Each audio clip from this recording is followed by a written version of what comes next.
So I seriously crawled into bed and I was laying there thinking, I was like, okay, when is the next time you're gonna have time to sit down and make these damn videos? I have to be up for work at 3:30. Right now it is 9:45, but it, you know? Okay, so for the first video, I think I'm just gonna go ahead and get Ellie's dad out the way. Okay, so Ellie's dad. So Ellie's dad, I was going through a very rough time in 2013. I didn't really care about anything anymore. And especially I didn't care about myself. But I was very hurt and very lost. Very, very lost. And I had no self-esteem. I had no sense of direction. I had no idea what I wanted to do with my future. Like, I was just a lost little puppy. Trying to make it in this world, just trying to be cool and feel normal and feel good, I guess you could say. Because I usually didn't feel good on a day-to-day basis back then. Yeah, I didn't. I was living with a lot of guilt too at that time. Wow. So, anyways, if you didn't already know, Ellie's dad's name is Ryan. Me and Ryan started dating in 2013. Very broken girl, very lost in life, no self-esteem. A guy that seemed nice, seemed like he was super into me. I wanted that. I wanted somebody to be there.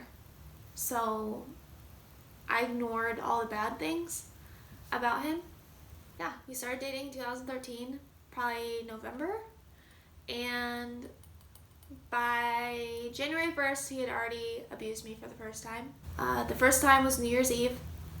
I had told him that somebody close to him told me that I should not trust him, and he smacked me in the face. He proceeded to go up to that person. It was the three of us at my mom's house. That person was sleeping on the couch.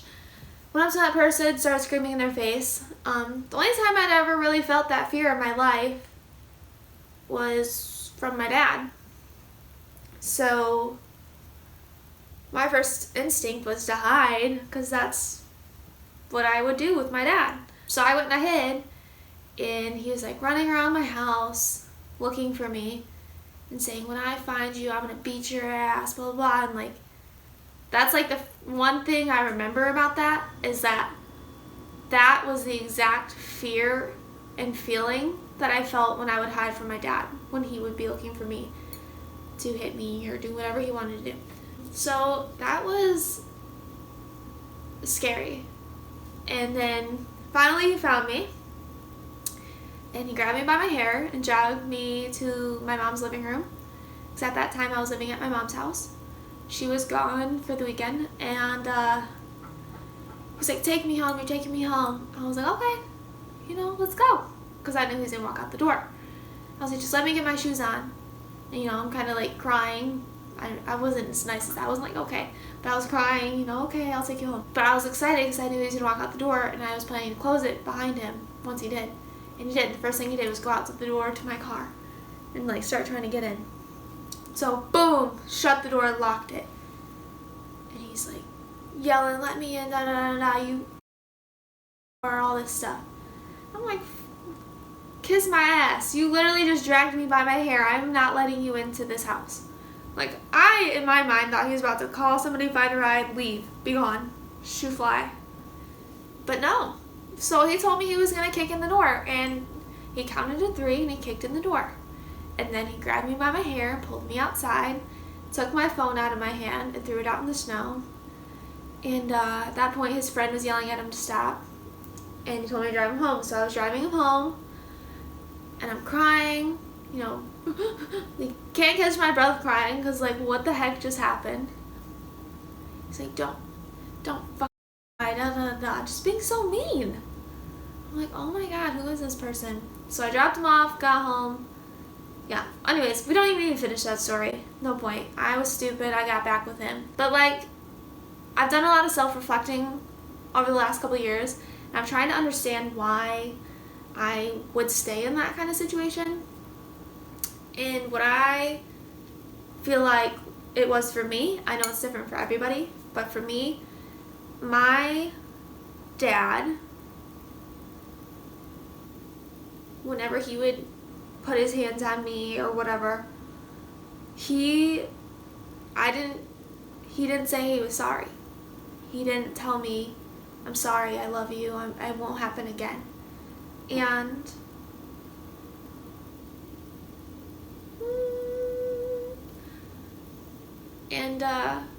even though I know he didn't mean it, but like guys like Ryan and Josh, they would tell me, I'm sorry, I love you, it won't happen again. And that, I think, filled something inside of me that I felt like was missing, because I wanted so bad to hear that from my dad and I never got it. So to be in this kind of situation and to hear it from them, even though I know they didn't really mean it, it satisfied this part of me that was yearning for it. And so I think that's a huge reason why I liked it, kind of, and that I stayed. And then it just continued. He was a horrible boyfriend. He treated me like crap, cheated on me. He was the worst, guys. And I even moved in with him. I moved in with him kind of just because I felt like he was the last person I had left and I didn't want to be alone. Like, I was an idiot. He continued to be abusive and a cheater and all that. Probably in the summer of 2014, we were broken up for most of the summer. I thought it was over for good. I was like, we had been broken up for a while. That was the longest time we've been broken up for, and I thought we were done. And then come September, October, something in there, I was an idiot, and I got back with him. I got pregnant with Ellie. We got into a huge fight, and he put his hands on me the day before I found out I was pregnant with her, and I told myself I was so done with him. So done. Like, I was so done having him put his hands on me and grab me up. I had no idea that I was pregnant, and the next day I found out. Like, I literally kind of was like, I'm gonna go do my thing, but I should do this first just to make sure. Like, take a pregnancy test. Hadn't even missed my period or anything. Pregnant.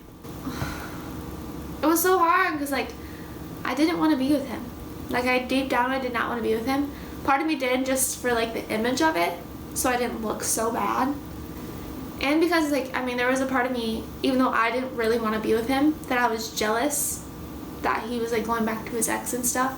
It was really like hard to be pregnant with someone's baby who you know is terrible for you and you don't want to be with ever, and to know that you're about to bring a child into the world kind of with them. When I was pregnant with Ellie, I didn't really think Ryan was going to be a part of her life. I thought he was going to dip out, which he hasn't. In my honest opinion, he's not the world's best dad. I wouldn't even say he's a great dad. I would say he's a mediocre dad. He gives minimum effort. That's pretty much how I feel about him. But, my daughter loves him. She knows that's her dad. Yeah. We had a pretty lengthy custody battle. I have full physical custody of Ellie. He has visitation rights, and he gets her every other weekend. We have joint legal. And then, we had a DNA test and everything, because he's an a-hole and thinks that I'm a whatever. And then the last few years, it's just been, the first year was really rough. We were in court all the time. His family paid for his lawyer. He would never pay for a lawyer. He would never, he don't even pay child support. He would never spend that kind of money for Ellie. No. But his mama did. And then, me, the single mom not getting child support had to pay for my lawyer for a year. They think I'm like a terrible person. Like his psycho aunt tried to tell me that I'm a bad mom, and if Ellie ever gets kidnapped, it's because of me, because of the pictures I post of her online. Like, girl, you have no idea how bad I wanted to punch this lady in the face. She was trying to not let me take my daughter.